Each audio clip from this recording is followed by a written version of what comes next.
Man, there is a massive amount of backlash regarding Carnival's new loyalty program. Yeah, that's what we're going to talk about on today's episode. Let's go.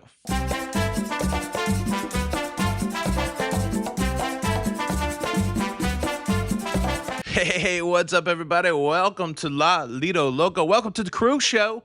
I am your host, Tony, here to talk you through everything going on in cruising. It's everything going on in cruising for your face on a Sunday, June the 22nd, 2025. And well, as you can tell, I am not in my normal spot. It was a heck of a week for my family. We've got 6 kids. And one thing I've learned as a parent that's aging is as your kids start to crush their own milestones, it all kind of makes sense. And yeah, we had a great week. We had 2 of our kids close on their very first house, purchase their very first house and, start to move into it. And then our youngest son got married yesterday. So it's been a wonderful week to be a parent.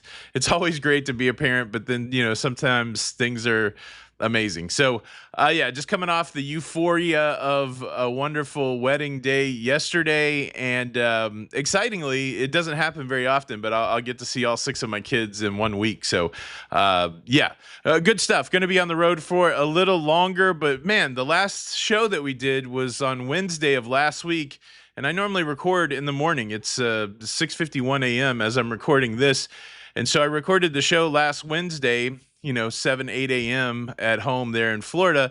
And then at noon, Carnival released their brand new loyalty program. Now, they've teased this for quite a while. Hey, new loyalty programs coming, get ready. And man, they dropped that news, and within 24 hours, the cruise world had been upended. A lot of people unhappy. Most people, I can't think of very many people that are happy with the new Carnival Rewards program. They're completely scrapping the old loyalty program, the VFIP program, the very important, or VIFP, very important fun person program.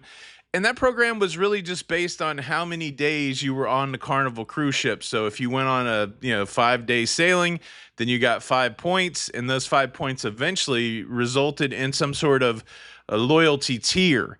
And a lot of people would grind toward that loyalty tier. Now, I've said it a lot that especially in Carnival's loyalty program, what you get for the amount of money that you spend in those loyalty tiers, really not that great. We're talking about getting a free $4 bottle of water, that kind of thing, getting a fanny pack, or getting an enamel pin. We're talking about you getting, 1s to 5s to no more than $10 worth of value for your loyalty. But there is like a psychological thing that as you ascend through loyalty, that it's important.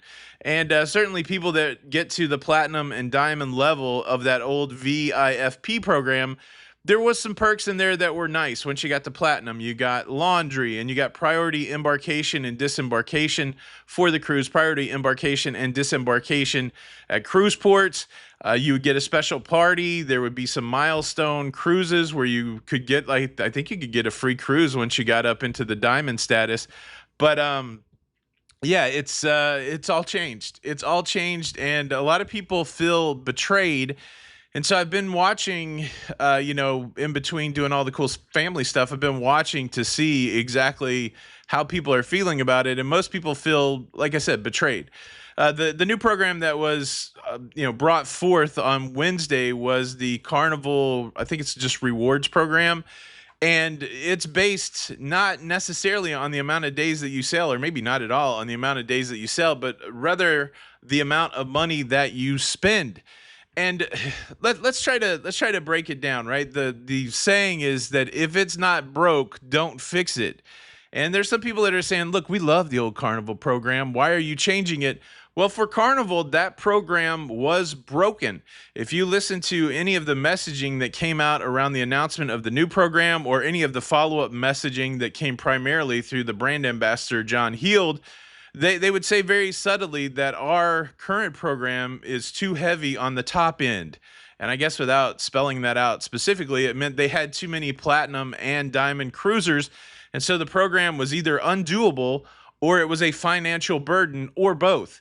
Now, I think there's like anecdotal evidence for it being undoable. I remember several cruises reporting on several cruises out there where Carnival would come out and say, look, we've got so many diamond and platinum sailing people sailing that we're not going to be able to offer priority embarkation and disembarkation service, which is a big perk inside of those loyalty levels. And so with it being top heavy, I think that's the words they use, then it becomes, they can't do it. They can't, if every sailing, they're all of a sudden going to say, you look, all those perks that you've earned, we're not going to give you these because there's too many of you, then that's a real problem. And it's a weird problem because essentially they're saying, we encourage people to be loyal and people were loyal and now we can't handle their loyalty. We can't handle the loyalty, man. The other aspect of it, and I don't know the numbers on it, it would really be neat to see the accounting on it, is at the platinum and the diamond level, you're getting trinkets. You're getting like I said, an enamel pin. You're getting a koozie. You're getting a fanny pack. You're getting a cooler. You're getting anything, just some, like trade show branded Carnival knickknack that they, it probably costs them $1 or less, $5 or less to produce. But when you have, a huge amount of people collecting these, trinkets, it could be a financial burden for the company. Financial burden is probably too strong of a word, but it could run into the hundreds of thousands or maybe millions of dollars just to produce these trinkets to give to these people that have earned the loyalty. And it could be impacting the bottom line. Carnival, a public traded company, they got to report to the street. Anybody that's worked in corporate America knows and hates that phrase. You got your quarterly reporting, and they've got to fix it. So that's the problem statement. Carnival has a problem that they have to fix. How do you fix that problem without angering everybody? And I don't know that they hit the mark on it. Now, there's two thought processes on this. The new program doesn't kick in for 1 year. And so I worked in IT for, I don't know, close to 30 years of my life. And one thing that was always a running joke is that the way that Microsoft would, figure out if their software was good or not is they would release some sort of buggy version of it. And then as people complained, they would address the bugs. And so this whole announcement by Carnival could be a little bit of a test balloon. They're sending it up. Do people like it? Are people going to be upset?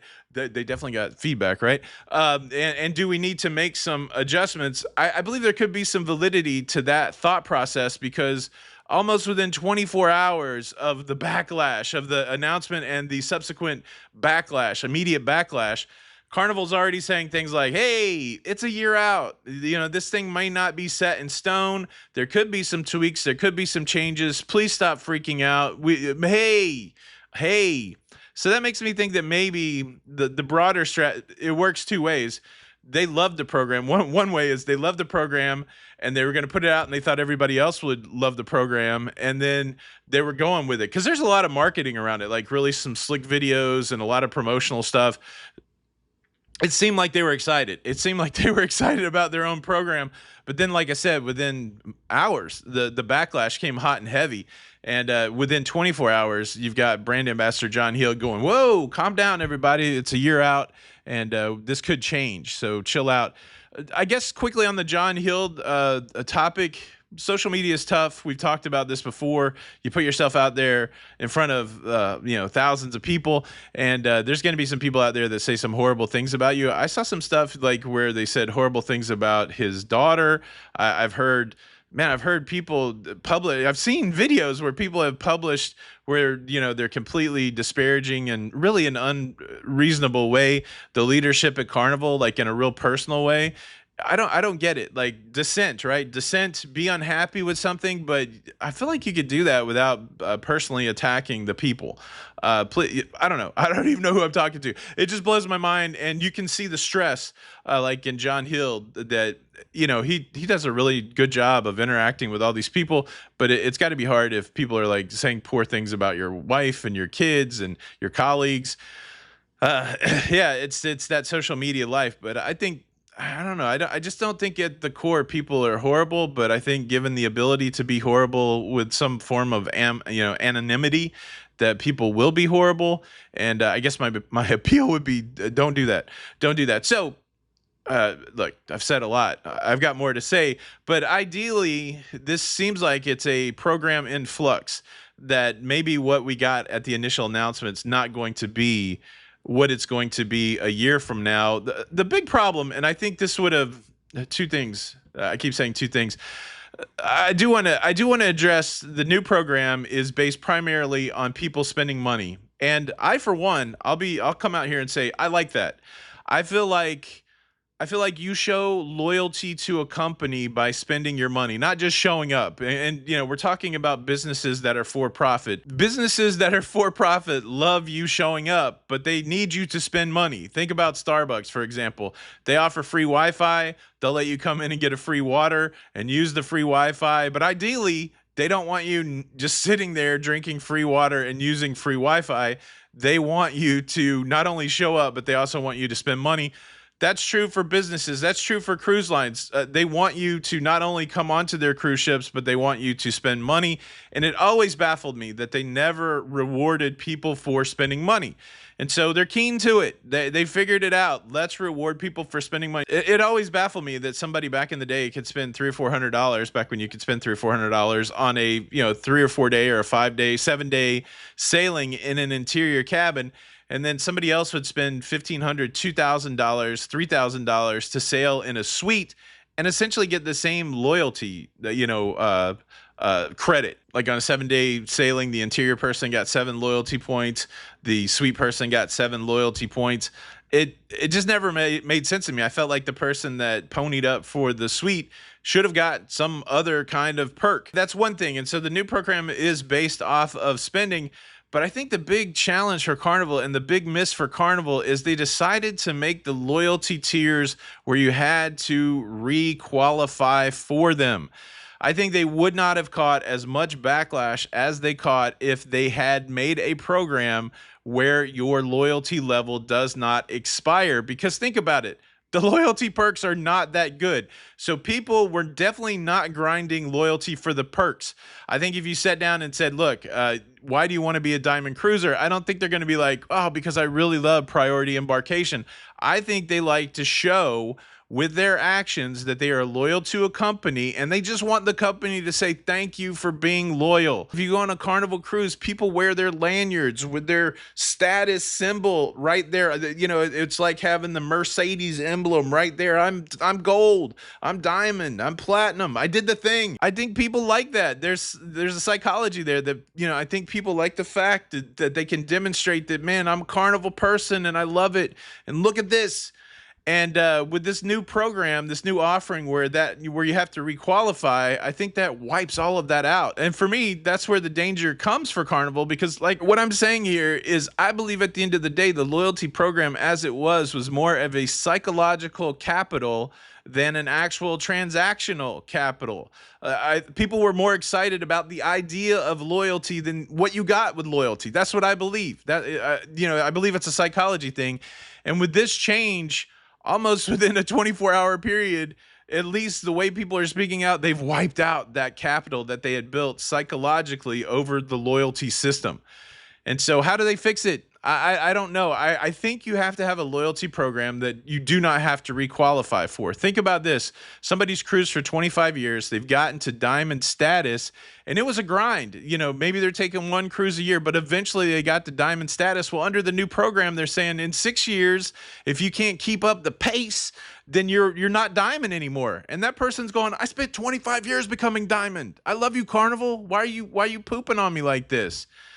There's a lot of cruising choices out there, and loyalty was one of those levers that these cruise companies pulled. The psychological loyalty was one of these levels that cruise companies pulled to get people coming back time and time again. I don't think people did the matrix. I don't think they filled out a spreadsheet to say which perks are better, because certainly if they did, you would look at the Carnival perks and say they're not as good as some of the other cruise lines. But people were dang loyal to Carnival with the lanyards and the cards.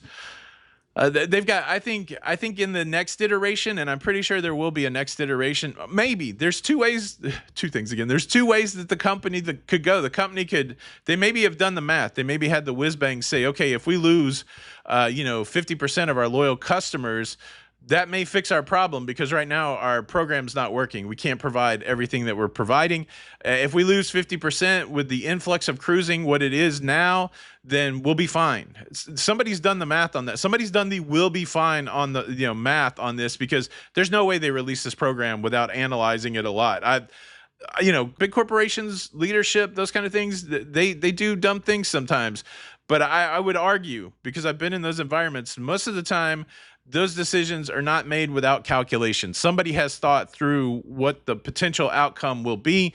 And Carnival had to anticipate some of this backlash, and maybe they anticipated and said, that's okay. I'm sure there's also some chart out there that, predicts when diamonds will age out of being, regular customers, when platinum will age out. And there's just so many more people cruising now. I think when this program was initiated, or at least, more than 10 years ago, if you go back and think to 2012, 2013, 20 million cruisers globally for all cruise lines. And then like last year, we're up to 35 million. So there's just a huge explosion in cruising. I guess to summarize, let's say this: Carnival released a new loyalty program. People that felt really endeared and loyal to Carnival feel betrayed.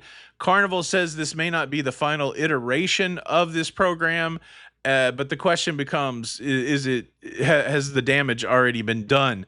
And can they come up with a program that doesn't break that psychological loyalty feeling of longtime cruisers? I think you're going to have to drop this whole recertification thing.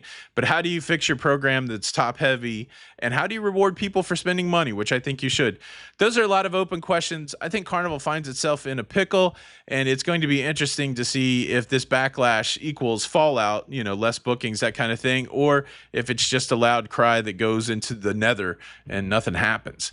Are you impacted? How do you feel about this Carnival thing? The comments are open. Please jump down there and do that. That's your cruise show for Sunday. Thank you for watching. I am Tony from La Lido Loca, and now really there's only one thing left to do in this hotel room. It's 7 a.m. by now. Yep, 7 a.m. It's time to dance. Get up.